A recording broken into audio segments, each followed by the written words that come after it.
बिस्मिल्लाहिर्रहमानिर्रहीम। अस्सलामु अलैकुम डियर स्टूडेंट्स। आज का हमारा टॉपिक जो है वो गैसेस एक्सचेंज से है। चैप्टर नंबर 10 जो है गैसेस एक्सचेंज। बेसिकली आज हम पढ़ रहे हैं डिसऑर्डर के बारे में, डिसऑर्डर ऑफ रेस्पिरेटरी सिस्टम या एलिमेंट ऑफ रेस्पिरेटरी सिस्टम। इसमें जो है वो एम्फेसीमा है। एम्फेसीमा बेसिकली जो होता है ना, हमारे लंग्स जो होते हैं उसकी डिसऑर्डर है, जिसमें लंग्स जो होते हैं एल्वोलाई से बने होते हैं। एल्वोलाई हमने पढ़ा था कि एक जिस तरह से यानी कि पाउच नुमा स्ट्रक्चर होती है, स्मॉल पाउच स्ट्रक्चर होती है, जिस तरह से ग्रेप्स लगा लें, यानी कि ग्रेप्स की जिस तरह की स्ट्रक्चर होती है इसी तरह से एल्वोलाई की स्ट्रक्चर होती है, जो कि एपिथेलियल सेल से बनी होती है। और एपिथेलियल सेल्स का ये फंक्शन होता है कि वो मटेरियल को क्या करते हैं, मूव करने में हेल्पफुल होते हैं। और इसमें से मटेरियल जो होता है, मटेरियल क्या होना आता है, उसमें ब्लड कैपिलरीज होती हैं, जिसमें से ब्लड जो होता है डीऑक्सीजनेटेड ब्लड मूव होता है। उसमें से कार्बन डाइऑक्साइड जो होती है वो लंग्स में आ जाती है, और ऑक्सीजन जो होती है वो क्या करती है, उसमें ब्लड में चली जाती है। प्रेशर के जो है वो अगेंस्ट जो है, तो मतलब प्रेशर के तहत एक प्रेशर सा पड़ता है।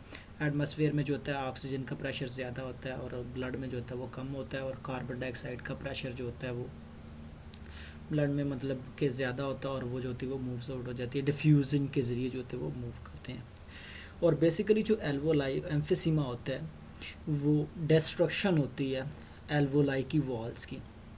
जैसा कि एल्वोलाई की वॉल्स जो होती हैं डिस्ट्रॉय होती हैं, डिस्ट्रक्शन होती, तो उनकी एल्वोलाई जो होते हैं वो बड़े होना शुरू हो जाते हैं। जब बड़े होते हैं तो बेसिकली बात यह है कि वो बड़े होते हैं, लेकिन दूसरी बात ये होती है कि उनका surface area for gases exchange होता है वो रिड्यूस होना शुरू हो जाता है, रिड्यूस हो जाता है। मतलब कि जितनी छोटी सेल्स होंगे, जितने छोटा जो है वो मतलब कि छोटे छोटे पाउच होंगे, उतना उनका सरफेस एरिया जो होगा वो ज़्यादा होगा। मतलब एक की जगह पे तीन जो है वो तीन या चार जो है वो ज़्यादा एल्वोलाई जो होते हैं वो समा सकते हैं, तो इस वजह से उनका जो है वो ज़्यादा से सरफेस एरिया भी ज़्यादा होगा। जो छोटे सेल्स होते हैं वो उनका सरफेस एरिया जो होता है वो ज़्यादा होता है एज़ कम्पेयर टू बड़ा सेल जो होता है। तो इसी तरह से गैसेस एक्सचेंज भी जो होगा वो कम हो जाएगा। और दूसरी बात ये होगी कि लंग्स जो होंगे, जब ऑक्सीजन के लिए या ऑक्सीजन को मतलब कि जब लंग्स में जो है वो हवा जो भरी जाएगी बाहर से एक्सलेशन के प्रोसेस से के लिए, यानी कि जो सॉरी अंदर से हवा जब जो है वो बाहर निकालने के लिए जो है वो लंग्स एक्सपैंड होंगे, तो उसके बाद जो है वो वापस दोबारा अपनी असली हालत में नहीं आएंगे। As lungs tissue break down, the lungs do not come back into original form, original shape after exhalation.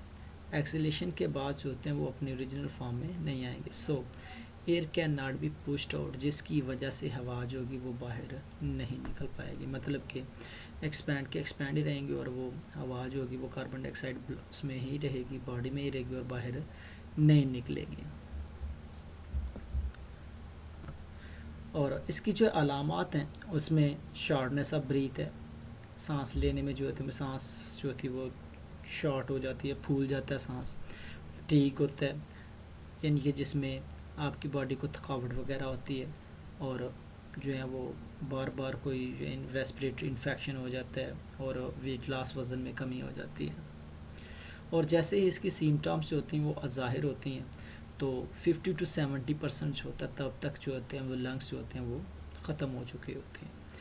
और इसी तरह से जो है वो ऑक्सीजन का लेवल जो होता है वो ब्लड में कम हो जाता है। ऑक्सीजन का लेवल कम होगा तो कार्बन डाइऑक्साइड का लेवल जो होगा वो ज़्यादा होगा। ऑक्सीजन का लेवल कम होने की वजह से रेस्पिरेटरी सेंटर जो होगा वो क्या करेगा, हार्ट के मसल्स को मैसेज देगा। हार्ट के मसल जो होंगे वो ज़्यादा तेज़ी से पंप करेंगे, रिब्स के मसल्स को पंप जो है मैसेज मिलेगा। उसके बाद डायफ्राम को मैसेज मिलेगा, जिसकी वजह से इनकी वर्किंग जो होगी वो ज़्यादा तेज़ हो जाएगी। और हार्ट की जो है वो वर्किंग ज़्यादा तेज़ी से पंप करने की वजह से हार्ट जो होता है वो फेल हो सकता है। वेन जो होती है मतलब कि ब्रेन स्ट्रोक हो सकता है। तो इस तरह से मतलब कि कुछ भी जो है वो इस तरह से हो सकता है कि इसमें से एक जो डिज़ीज़ होती है दूसरी डिज़ीज़ से इंटरकनेक्टेड होती है। तो सिंपल इसी तरह से लगा लें कि ये वाली डिज़ीज़ जो होगी मतलब कि आपके कार्डियोवैस्कुलर डिसऑर्डर के साथ जो होगी वो इंटरकनेक्टेड होगी।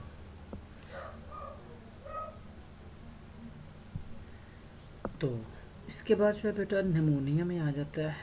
निमोनिया जो होता है वो लंग्स इन्फेक्शन होता है। अगर ये दोनों लंग्स को है तो इसको डबल निमोनिया कहा जाता है। इसकी जो कॉमन काज है जो स्ट्रेप्टोकोकस न्यूमोनाई है। तो जो स्ट्रेप्टोकोकस न्यूमोनाई एक बैक्टीरियल में इन्फेक्शन होता है, और इसके लिए जो है वो एंटीबायोटिक्स जो होती है, और जो वायरल इन्फेक्शन होता है उसके लिए जो होती है वो वैक्सीन होती है। तो एंटीबायोटिक्स बेसिकली जो होती हैं वो दो चीज़ें हैं ना, एक में जो है वो फ्लू होता है और दूसरे में जो होता है वो मतलब एक में ज़ुकाम है और एक में जो है वो नज़ला है। ज़ुकाम जो होता है उसकी जो है वो एंटीबायोटिक नहीं होती क्योंकि वो वायरल इन्फेक्शन होता है, और जबकि जो दूसरा है नज़ला जो होता है वो बैक्टीरियल इन्फेक्शन होता है और उसकी जो है वो मेडिसिन जो होती है वो दस्तयाब होती है। जो फ्लू होता है, ज़ुकाम जो होता है, उसकी मेडिसिन दस्तयाब नहीं है। और ये जो कोरोना वायरस है वो भी इसी की एक टाइप है।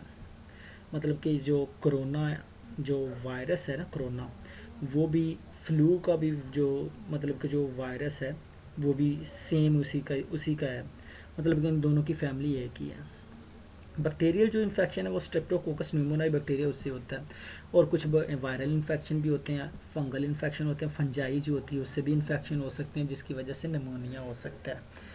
मतलब ये क्या करते हैं, ये कॉजेटिव एजेंट होते हैं जो क्या करते हैं एल्वोलाई को जाके डिस्टर्ब करते हैं और वहाँ पे सेटल डाउन हो जाते हैं और उन ग्रोथ में ज़्यादा हो जाते हैं। ग्रोथ में ज़्यादा होने की वजह से क्या होता है कि इरिटेशन होती है जिसकी वजह से टिश्यू जो होते हैं उसमें म्यूकस वगैरह जो होता है वो बन जाता है और उसके बाद पस वगैरह जो होता है वो बनना शुरू हो जाता है।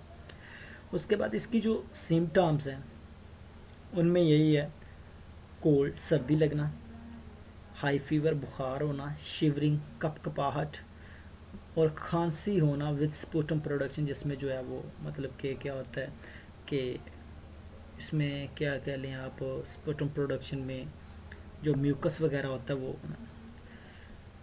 उसके बाद जो पेशेंट होता है उसकी सांस जो होती है फूलना शुरू हो जाती है। द पेशेंट स्किन कलर जो होता है वो चेंज हो जाता है, डस्की और पर्पलिश हो जाता है, डस्की और पर्पलिश हो जाता है।